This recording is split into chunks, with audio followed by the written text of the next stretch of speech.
Hey girlfriend, this is Jan James. Welcome to the Hope After Breast Cancer podcast, where women who have endured breast cancer learn to have fulfillment over frustration, clarity over confusion, and faith over fear. We tackle the issues that many of our sisters face after a breast cancer diagnosis, from brain fog to fear of recurrence, from menopause to sex after breast cancer. This is the place to learn how to have hope after breast cancer. So strap yourself in. Welcome to the Hope After Breast Cancer podcast. Hi there, it's Jan James from the Hope After Breast Cancer podcast. And today is our second Sex After Breast Cancer live broadcast. We're broadcasting here and also inside the Sex After Breast Cancer private Facebook group, where there are thousands of women just like you. So come and join us. I want to introduce you to my friend and our contributing expert, who happens to also be a sexuality counselor, Traci Owen. Hello there. Woo! She's there. She's got her lips on, her hair's done, all that stuff. So there we go. Yeah. So she's looking good. Good. Trace, thanks for being here. I'm really excited about this. We just started this last week, and now, here we go. We're creating a thing. So I'm excited. What a great thing we're doing. I think so. Because right there in your living room, right? You don't even have to get up and go anywhere if you don't want to. Right. We're just going to throw some stuff around for you. Traci's an expert, the kind of expert that you wish you knew. And so there she is. And she's going to be able to give you information about what's been happening with your body and even with your mind as it relates to a breast cancer diagnosis in the intimacy department. And she's got all the goods, you guys. I mean, she really is just a wealth of information, and I think that you're going to really enjoy learning from her. Remember, if you're watching in the Facebook group, that you can give us live questions. So I am so excited to see so many of you tuned in. So that's awesome. Traci's going to take the floor in a second. We're going to also answer some questions that we got throughout the week in the Facebook group. So let's get started. So I'm going to throw the ball to you, Miss Traci Owen. All right. Hello, everybody. I'm so glad you're here with us today. I am in Broken Arrow, Oklahoma. So that makes me on Central Time at 6. And I think today we're down to the 90 degrees here in Oklahoma because we got some heavenly rain. So as Jan and Greg have been doing this wonderful job of getting this set up, I watched that chat, right? And I've probably responded to some of you in that Facebook group to some of the things you say. And I tell you, every night when I get on there, what's the right word? It enlivens me for what I'm doing, because I feel like I came from an oncology center, an oncology background, which is why I got into sexual health. But we should have these services readily available to us. So I asked Jan if I could be a fly in an ointment today, because, I'm a redheaded Irish girl, and that's sometimes what we do. But there were 3 things that were kind of recurrent topics within the Facebook chat. And I kind of wanted to just quickly, so these may be questions Jan already has for me, and I'm just really messing it up, but we'll work it out because that's how she and I do it. So one was, who can help me with sexuality related issues, right? Who do I go to for that? Well, I wish there were some just a plethora of opportunities for you. And I'm going to do my part to do that. So I think your first stop with sexuality issues is going to be working with the physician you have the best relationship with. That may be a primary care provider, because they certainly handle everyday sexuality issues. That may be your GYN. And if you don't have a GYN, or your GYN doesn't feel comfortable talking about sexuality, then go to a different GYN. Our loyalty is to us. And in reality, when I'm working as a nurse, I'm working for whomever I'm taking care of, right? So you're the driver. I'm just the helper. I'm kind of a traffic director, right, in the healthcare world. So So primary care provider, your GYN, a urologist does a lot of things with sexual health as well, especially probably more driven toward men. But we do have urogynecologists, which are docs that are specialized in both the urinary system and the female reproductive system, because our urinary system is very responsive to estrogen, right? So we can get problems with our urinary system as a result of being menopausal. But if we take care of ourselves, we don't do that. And we can be very proactive in that.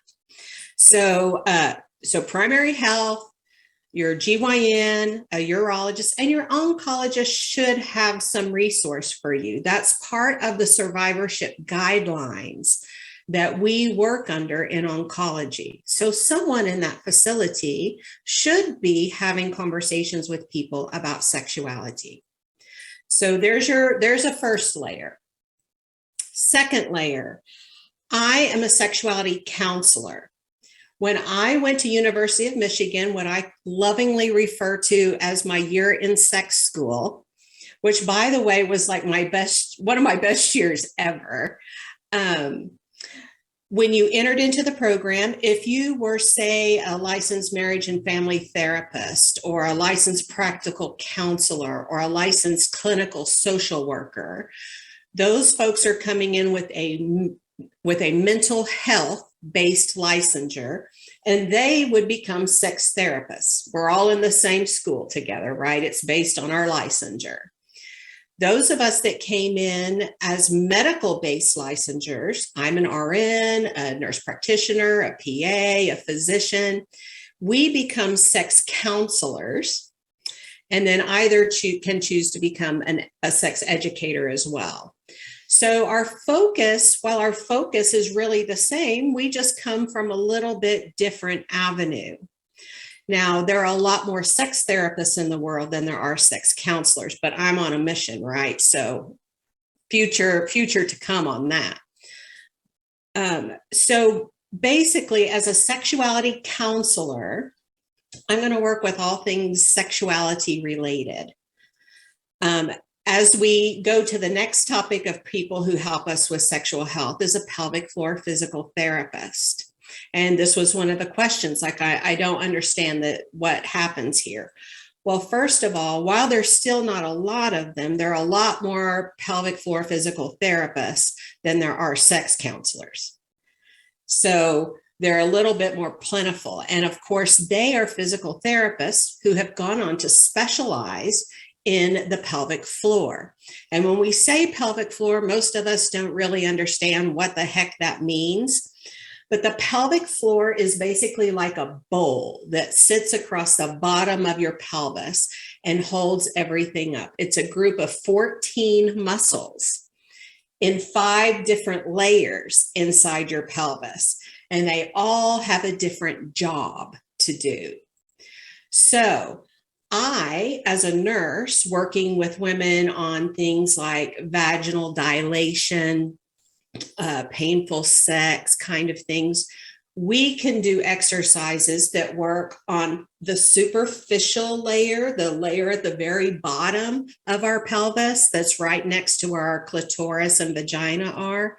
So the exercises that I work with women will impact that bottom layer of the pelvic floor and into a little bit of the second layer, because it goes around the urethra and the vagina.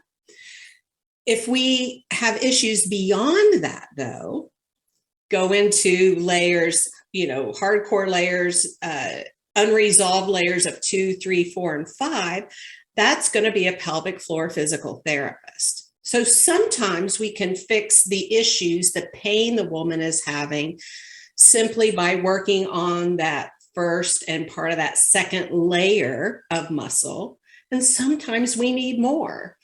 And people who had really difficult deliveries, lots of pregnancies, pelvic trauma, pelvic radiation, those folks are usually going to need pelvic floor physical therapy right? Because we got to get to all those layers and how all those layers, not just the muscle, but the connective tissue and the bones. So that's physical therapy world, right? Mm-hmm. So that's kind of that difference between what a physical therapist would do and maybe what a sex counselor would have the ability to do.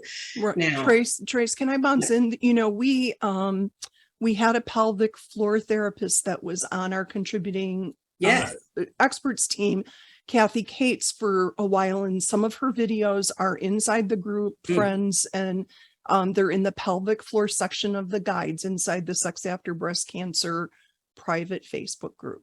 Right. And I work on a lot. Yeah. And just so you know, she taught me, just like you were explaining, what a sexuality counselor is versus a sexual therapist with your certification. She is not a pelvic floor physical therapist. She was a pelvic floor therapist. So she didn't have the PT training, but she had the other training. So don't get hung up, ladies. If you're looking for a pelvic floor therapist, physical or not, all of that works. They work in similar ways. They just would have different background in training and certification. So that's but we're all working in the same place, right? Exactly right. Yeah. And I don't think it needs to ever, these should be complementary, right? We should be all working together in that, because where the pelvic floor physical therapist is going to be working pretty one-on-one with that woman on the issue. And this is a common place in my collaboration with pelvic floor physical therapists, is once we've kind of isolated the issue, whether the issue is that the muscles are too tight, whether they're too weak, or whether they're a hot mess of a mixture of both, weak and too tight. Once they kind of work through that, then we can begin the transition into intimacy with a partner. Right? Because I can relax all of that stuff when I'm in with my pelvic floor physical therapist. I've learned how to do that, but I haven't necessarily learned how to translate that into my intimate relationship. Great. So that's kind of the people who you're going to want on your team when you're working with sexuality issues. So that was I thought that was a great question that I saw, and there was kind of a long drawn out, many people thing. So I thought that would be a great thing to touch on, is just who can help me, who should be able to help me in this. So that was my one big one. One of the other questions that I see repeatedly is this conversation around estrogen. Right. And again, that's just like this huge can of worms, right? And you can put 10 doctors in a room and come out with 14 different opinions on that. So some physicians are pro, some are con. I try to ride both tides as I'm collaborating with both. The arrangement that we had inside of CTCA was that I would try all of the non-hormonal things to address the sexuality issue. And it would be kind of okay, we've tried all this, and now we need to, now I'm coming to you because we still have an ongoing problem. I would say 90% of the time, if women were following through with the recommendations, we didn't really ever need to ask for estrogen. So it really wasn't a big deal, but it takes time to ferret through what else I can do to take care of my body other than the estrogen. And then there are some women who just don't want to work that hard at it, and they'd rather just use the estrogen. Okay, whatever works for you, we work around that.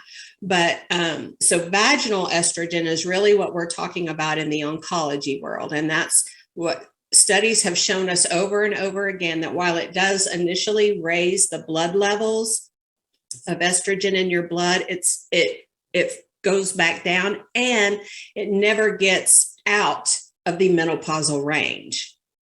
So, if you're just getting the localized impact of that, then hallelujah, right? But some women still are not good candidates for that for whatever reason, and some women don't choose to do that. So hyaluronic acid products the research has shown us that if estrogen gives us 99% vaginal health, the routine use of hyaluronic acid can get us to about 92%. So that's pretty good, really. That's a pretty good odd that we can make it better. And I would say it was probably about 90% that we're able to be okay. So I've seen that just in my own experience, but that's also what research tells us too.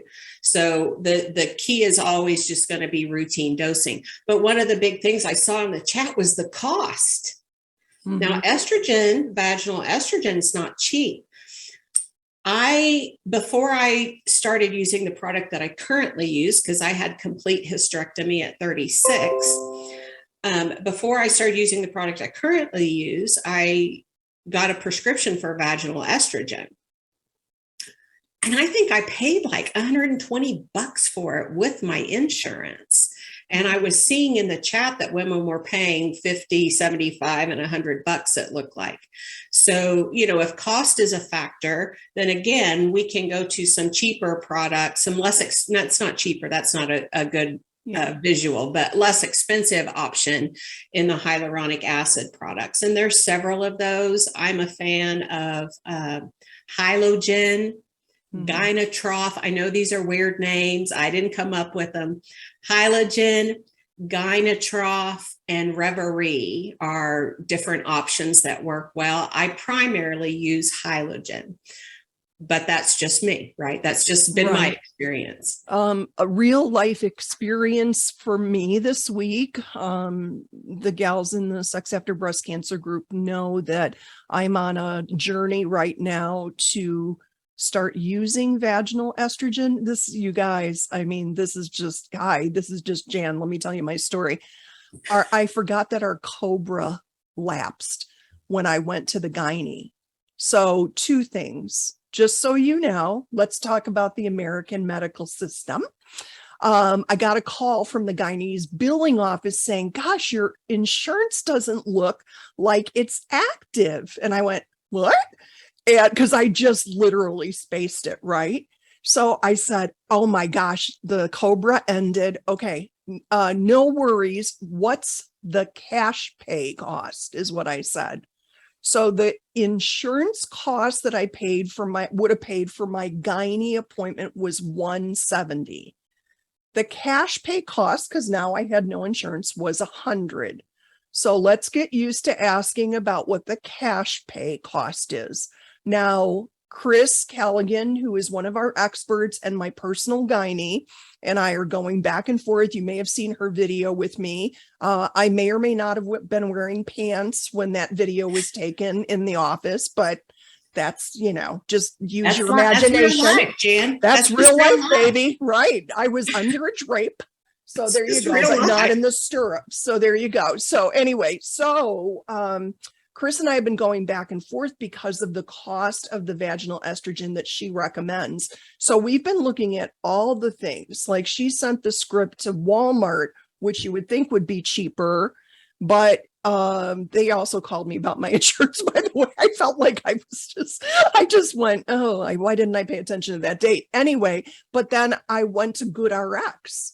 And then I went to Cost Plus Drugs. Okay, so those are 2 services, goodrx.com, costplusdrugs.com, 2 places where you can get coupons to decrease the cost of your medications.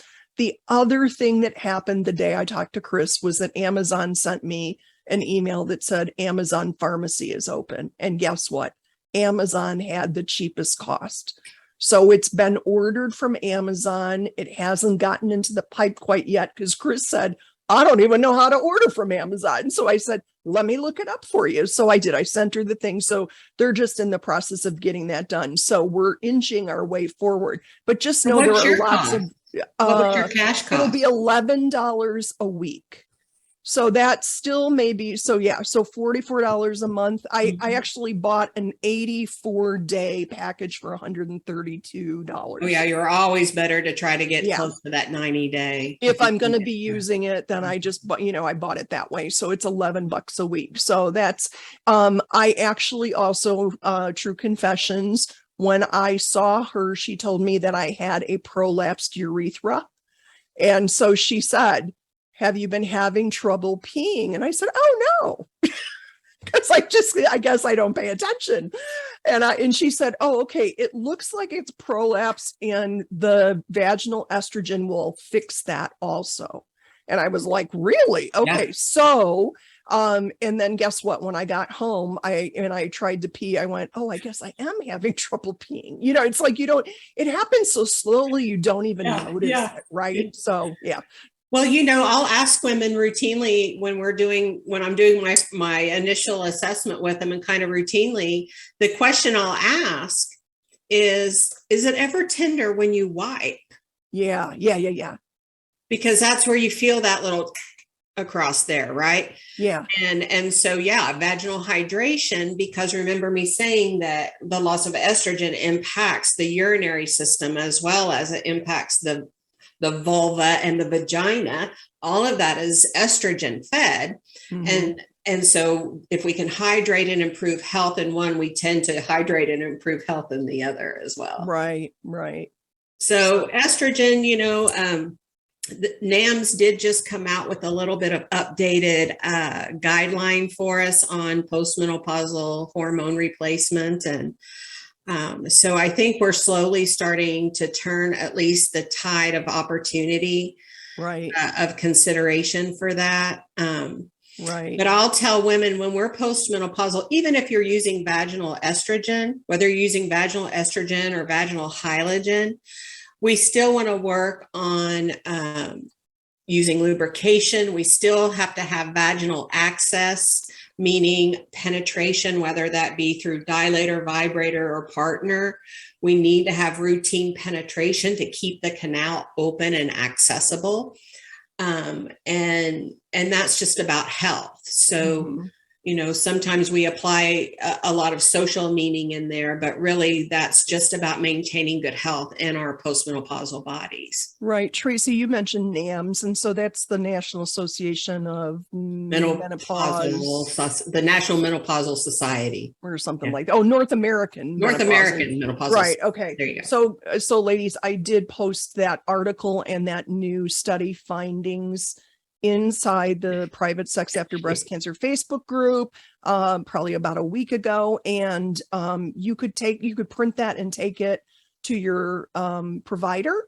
If they haven't seen that, if you want to open up a discussion about vaginal estrogen or other options. Okay. So that's just, it's again, we're wanting to just educate you and empower you to have a great conversation with your providers, an informed way of making decisions. Okay.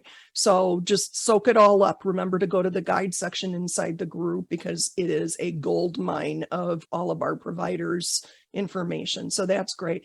Vanessa's asking Hylaogen. Okay, Traci. Oh, wait, I can't show it.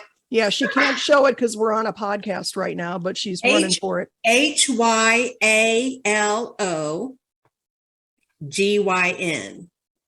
Hylaogen. And it's made with hyaluronic acid is the active ingredient in it.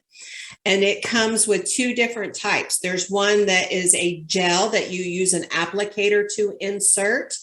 And that's, true confessions. That's the product that I have used. But this year, literally in the last couple of months, they've now come out with a suppository Hylaogen also. So I keep samples for the people I see in my office, and I'll just send a sample of each home so they can, try out to see which one feels better in their body. Some women prefer the gel, some women prefer the suppositories, right? We like choices. So sure.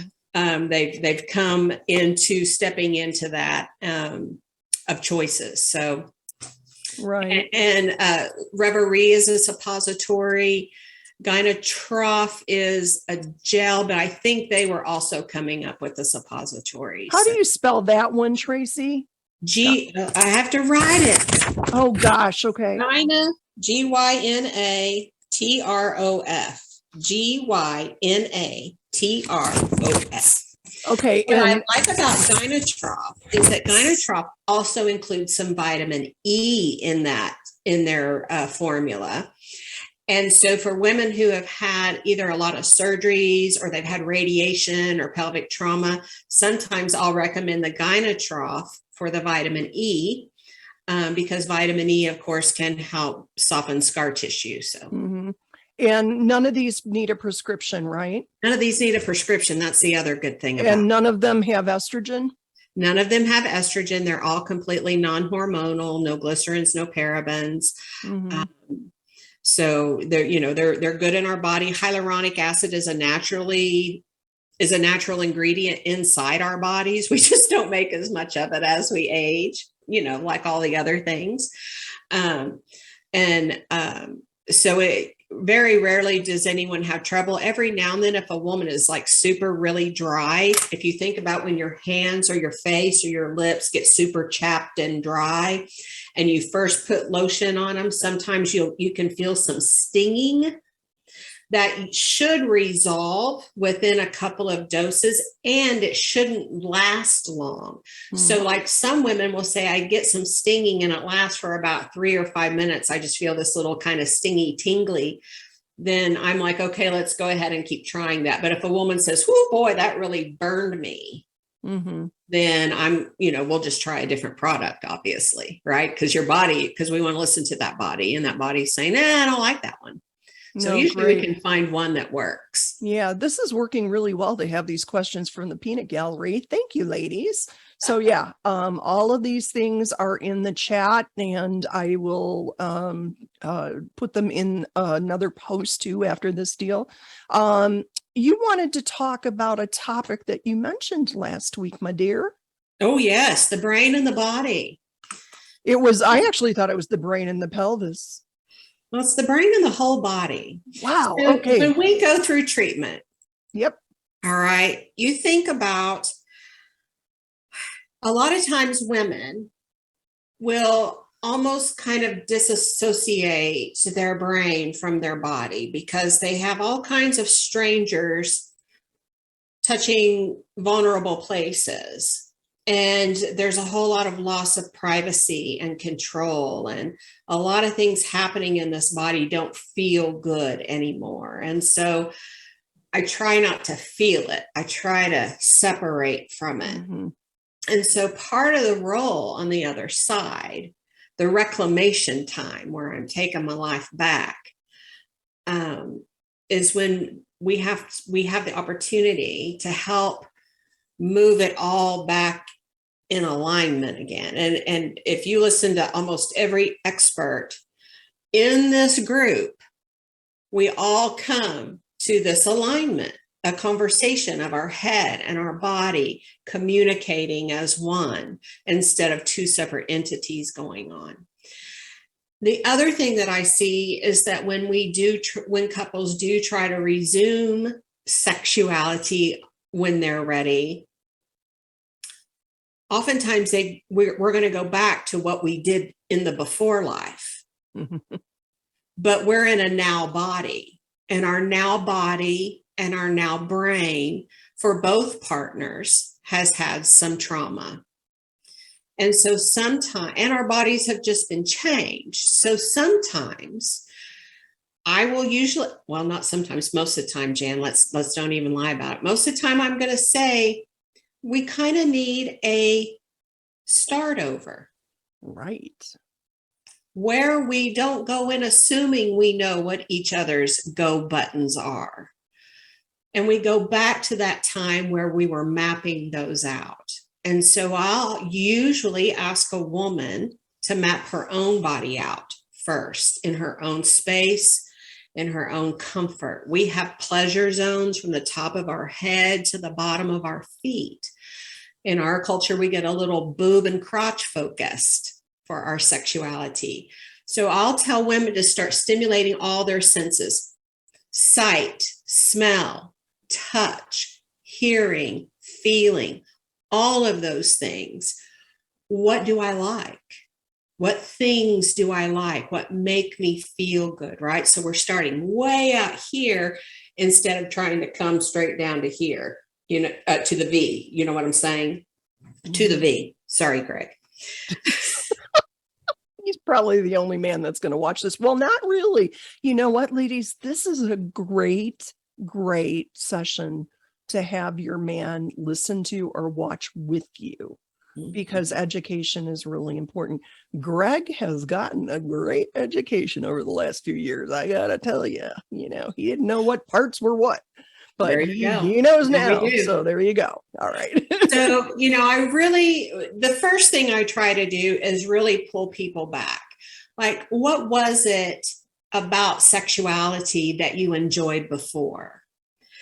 And here's the thing, Jan. Sometimes we're asking women to want something that might hurt them.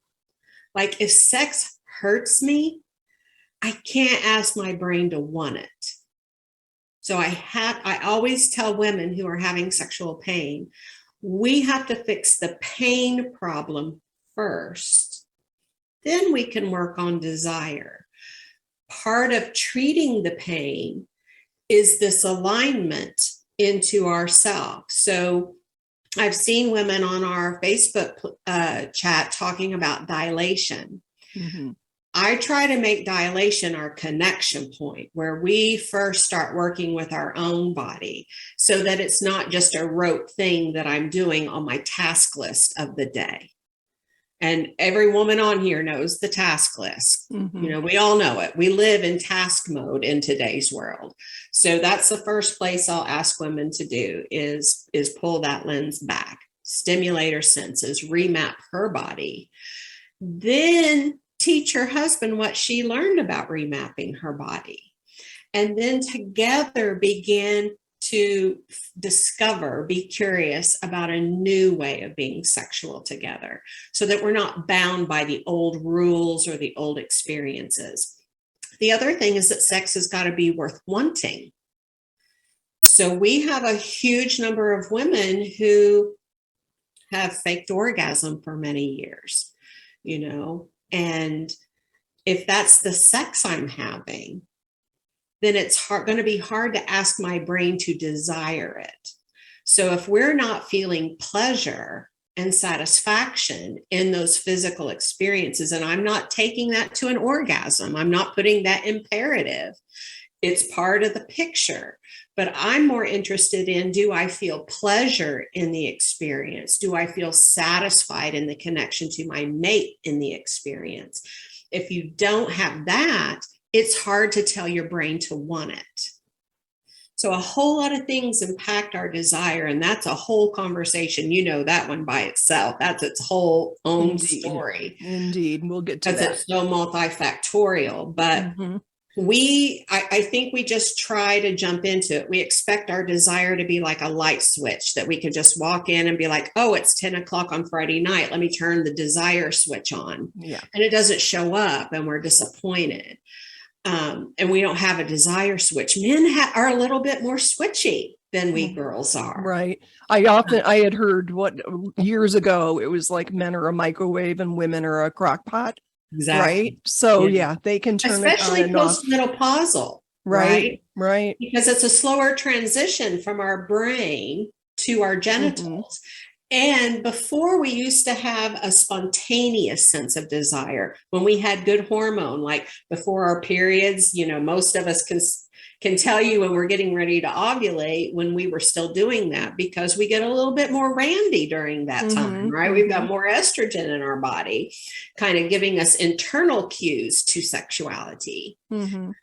As we transition through that menopause, oftentimes, instead of being spontaneous lovers, meaning I arrive wanting sex all by myself, I'm wanting it, I'm a responsive lover, meaning I may not be organically thinking about some sexy time with you, but if you put on your best rooster moves, it might entice me. I can be enticed. And so a lot of women will need a little bit of arousal, a little bit of relevant information coming to me to then create desire for more. So instead of walking in the room wanting it, I'm enticed into wanting it. And that's a different arrival than both of us just walking in and being ready to be sexual. It's a little bit slower dance for us sometimes. Right. And then last week, you talked about the fact that, okay, let me back the truck up. Number one, we're not using visuals today, but I don't know if any of you women have seen Traci's model of what the clitoris or how big it is actually. About 4 to 5 inches. Hello? Hello. We have our own penis is what that means. In our bodies, in the womb, when we are being created, right? So we all start off the same, right? We all start off as kind of a, I don't even know if we're sexual at that place, but we all start off the same. And then along the pregnancy, the mom's body, based on whether you've got the X or the Y is going in you, that woman's body will begin to secrete more testosterone to create a male baby, or more estrogen to create a female baby. The same parts, different organization. Same parts, crazy. Different organization. So the male penile body and the female clitoral body basically are pretty mirror image the same, just different sized in arrangement. And when Traci's talking about, 4 to 5 inches, ladies, it's that we can't see that. It's inside. Yeah. We only see the tip, and the clitoris, the tip that we see, is the equivalent to the head of a penis. There you go. So if you can see that the head of the penis is what you can see in a female body, the rest of that whole pleasure body is inside. Unlike men, indeed, the clitoris, the female clitoris, has no other medical, clinical, physiological purpose inside a female's body other than pleasure. Hello. Hallelujah. Hello. Right. 8,000 nerve endings culminate in a clitoris. We do not have 8,000 nerve endings in our vagina. Thank God. We would never have more than one child if that were the truth, right? Because the vagina's got to be is designed to be a passageway for birth. So if there were that many nerve endings in there, we probably wouldn't want to do it very often. Right. Hollywood movies really kind of tell us visually that it's during intercourse that the woman feels pleasure for orgasm. But the reality, the true part of that is that less than 17% of women, 17% of women can find an orgasm with intercourse. So 80+% of us have to have direct clitoral stimulation for that orgasmic response. So I want to put a couple of pieces together based on what I've heard you say in the past, along with that information.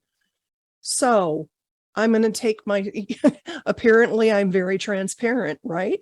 Why not? My breasts were everything to me sexually. Okay. It was the way that I was aroused. Yes. And so now I haven't had them for 10 years and I miss that. And I know my husband misses that. And I was just explaining to Traci, many of you know this thing. I was drinking some water and accidentally tipped the cup. And, I poured it down my front and didn't feel it until it came to my belly because, we have no feeling in our breasts if we have implants or whatever. And so it's just, it's an odd thing to all of a sudden not have that from a sexual standpoint. So when you were talking about scream cream, cuddle cream, clit cream, I mean, it's all the same. All those are names for the same kind of thing. You gave 2 recipes. One is with testosterone, one is without. Right. What the purpose of using scream cream as it relates to the clitoris is what? Ooh, good question. Thank you. So, okay, how am I going? Scream cream. There are many recipes for it. I mean, there's many recipes for it. They have some standardized recipes now, and it's the more standardized that I put onto the Facebook chat.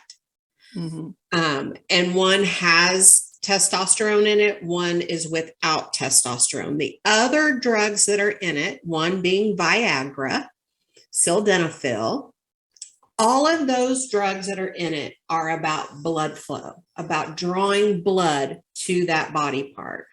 So a clitoris becomes erect with arousal, just like a penis does. And if it's not erect, if we don't reach arousal, then that usually comes off as I'm not feeling much. Also, as we get farther and farther away from our hormone, we'll see that that little clitoris can kind of shrink a little bit because she's not getting fed routinely. So screen cream, just like using a vibrator routinely, will increase blood flow to the clitoral body.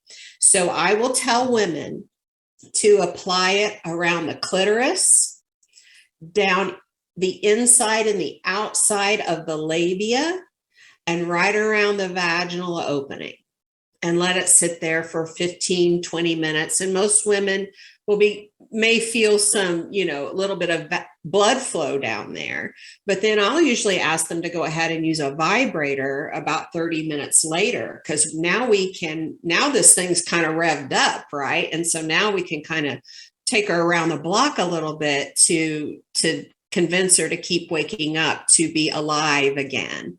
Mm-hmm. So routinely using that, especially if your doc will allow testosterone, is a way to kind of help puff her back up again. But it will not do anything for desire directly on the brain. It's really only about blood flow. But if we get some good blood flow down here, that can be sexually relevant to tell our brain, hey, I remember that, right? And vibrator just does great things for us internally and externally. So maybe we're in a place in our relationship where we're not having sex a whole lot. Like maybe we're once a month, or it goes. Or single person. You were talking. Person. Yes, we love our single women. You still got to take care of our girls, right? Right. The girl's got to take care of the girl. Right. And whether we're sharing that with another human or not is irrelevant. Mm-hmm. We're women. We're taking care of our bodies. Right. And that's all the empowerment we should need, is to take care of ourselves. So clit cream is all about increasing blood flow, which can then bring a sense of arousal, which can then increase desire. Mm-hmm. And increase ability for orgasm for a lot of women. And back to the whole pleasure and satisfaction being something we want so that we can create desire, that can be kind of important for a lot of women. Okay. That's awesome. So I guess, you're talking about the Hyluron, what was that called? This thing that's had trough on the end. They need Gynatrof. They need a different marketing team. I mean, do you ever just watch commercials for drug names and think, did they just have some Scrabble letters? I mean, what? But Gynatrof, it sounds like something a horse drinks out of, but I don't. No, I'm a marketer from way back. That was my gig in the marketplace. So anyway, but those things are for the health of the vaginal tissue. Hyaluronic acid, hydration, estrogen, hydration. Right. All of that stuff. So here I am. I have severe vaginal atrophy. I happen to be going the vaginal estrogen route. You don't need to, or you can. It's just a personal choice. All of those things are going to help rejuvenate. Probably, I'm being told, for me, it'll be 2 or 3 months before my vaginal tissue will be rejuvenated, because I haven't tended to it for so long. And I don't agree that the estrogen alone will rejuvenate it. Oh, interesting. That's good to know. I think because it's still going to be shrunk down from not being used. It will be more flexible now. Okay. Because we've rehydrated it. So Yep. it will have the flexibility to stretch now, but it's not going to have been stretched. So I think using a dilator is still very much to your advantage in this scenario. And I won't get into that particulars, but you and I can certainly get into those particulars. Okay. And the ladies are asking if you do telehealth appointments. I do telehealth. I'm licensed in 34 states. I don't know how to share that 34. I actually I put your link up for your website a couple of times, and we'll do it again after this. So that's great. So yes, I do telehealth. I'm on Central Zone. I'm a pretty flexible girl. Telehealth allows you a lot of flexibility. So that's delightful. And of course, you can just go to the website. So if someone would just like to call and have a 15-minute call, then you can go to the website or you can call me directly at the office and we'll just schedule a 15-minute where we just talk about what are your issues and do I feel like I could be of help to you? And in your conversation, do I seem like a person you could feel comfortable with? Right. And you also you see a lot of couples as well, right? Oh, I love it to be couples because it's never set unless we're single and we're just taking care of our body. If we're sexual with a mate, both of us being engaged in that is so important. Mm-hmm. Very good. Okay. So that's great. And all of that information, ladies, will be I will repost it in the group after this. And for those that are listening to the podcast, it'll be in the description. Now, are we ready to go to the questions that we've had? Yes, do it. Excellent. Okay. So here is a question from Patricia. I have been on tamoxifen for 5 years and currently on Femara, going on 4.5 years. After getting off these meds, will my sex drive come back at all? Could this medication be the reason for no sex drive? Yeah, so maybe it won't magically come back. You'll have work to do. It's not like you're going to go off of it and then one day you're going to wake up and whoa, it's there. It will take engagement back into that brain again. And I would say, our hormones are a piece of the desire pie. They're not the whole pie. So don't wait until you're off of the drugs to start intervening. The longer we get away from it, the less we want to do it, right? The less we care about getting back on the horse. So don't wait till then. Now's the day. Because hormones are a piece of the pie, not the whole pie. We just have to access it a little differently, Miss Patricia. Yeah. And you know what? I think that ladies, like if there's anything I've learned since 2017 when we started the group, it's that the women that I see that have had success are really focused on healing their intimate lives, whether that's emotional or physical or what combination of or whatever, but it is not a quick fix. It's just not. And I wish we could say it differently, but that's just the reality. So you have to make a decision. I have a magic wand. And when you're in my office, sometimes I'm like, if I had a magic wand. Right. But it's not that way. But it's not. And just like all other things that are important to me, if they're important to me and I prioritize them in importance, then it's probably going to take some work on my part. Again, I've been postmenopausal since I was 36. And I'm a happily married, sexually engaged woman with my man. And we know it's important to both of us. And so we have to be intentional in it. And through those 20 years of no hormone, I've had to, I have to make it a priority. Otherwise, it isn't. Right. No, you're giving us some very, very important education. I think about this. Okay. I know that you responded to this question in the group. It's from Amanda. She says, I can never just be carefree and enjoy it. I'm always in my head. Is he noticing this, that, and everything else? Do I feel different to him? I just want to have sex and not be in my head the whole time. I'm not sure this is a question, but I surely cannot be alone with this feeling. We all are saying you are not alone with this feeling, We're a Amanda. large group of women. Yes. You have many, many friends of which you know not of. Everybody's nodding their heads right now, right? Oh, goodness. So this is called spectatoring, and women are phenomenal spectators. So spectatoring is, I'm in this physical situation, but I'm not paying any attention to anything below my neck. Right now, my brain is running the show, and I'm worried about, am I still sexy? What do I look like in this outfit? What does this position make me look like? What is he thinking? Oh, we're having oral sex. Is he having any weird smell or taste? And I get all caught up in that. And then what do I look like in this position? And does he like that? And is my vagina too dry? Is he, does he feel that?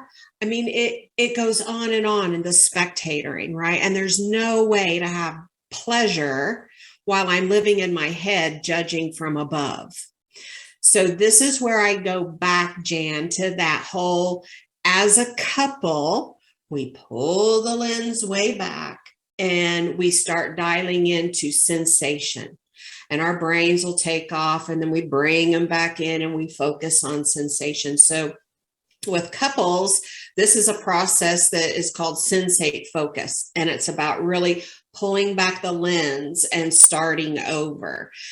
You can do a lot of reading about sensate focus online. There's YouTube videos, but it's really a great way to pull that lens back and remap and refocus each other together.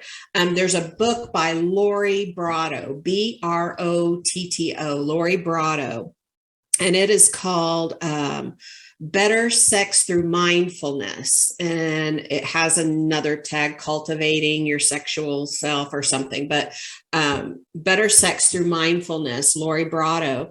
And it has a workbook. So I like books with workbooks. And here's why. The book is somebody else's ideas that they're sharing with you. A workbook is where you translate that information and make it your own information. Excellent. And that's excellent point. Yeah. the important information. Mm-hmm. So two books that I think are so vital for women. One is called Come As You Are by Emily Nagoski. Book, workbook, very great workbook. And then the mindfulness book and workbook.